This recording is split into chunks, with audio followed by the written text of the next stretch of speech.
সমাজের পিছিয়ে পড়া অংশের মানুষদের সহায়তায় বরাবরই এগিয়ে আসে রোটারেক্ট ক্লাব। ত্রাণ থেকে শুরু করে বস্ত্র বিতরণ, স্বাস্থ্য শিবির ও নানান কর্মসূচির মধ্য দিয়ে সমাজের পিছিয়ে পড়া অংশের মানুষদের সহায়তা করে থাকে রোটারেক্ট ক্লাব অফ আগরতলা। শনিবার খোয়াই হাসপাতাল রোড সংলগ্ন এলাকায় এমন এক সামাজিক কর্মসূচির আয়োজন করে রোটারেক্ট ক্লাব অফ আগরতলা। সংস্থার সাপ্তাহিক কর্মসূচি পরিধানমের অঙ্গ হিসেবে শনিবার খোয়াই হাসপাতাল রোড সংলগ্ন এলাকার প্রায় 50 জন গরিব দুস্থদের মধ্যে শীত বস্ত্র এবং অন্যান্য পরিধেয় বস্ত্র বিতরণ করা হয়।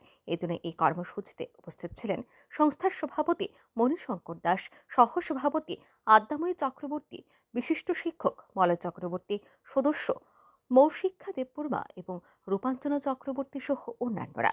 এই সংস্থার মধ্য দিয়ে সমাজে পিছিয়ে পড়া মানুষদের সহায়তার হাত বাড়িয়ে দিতে সকলকে আহ্বান জানান সংস্থার সভাপতি। ব্যুরো রিপোর্ট, আর নিউজ।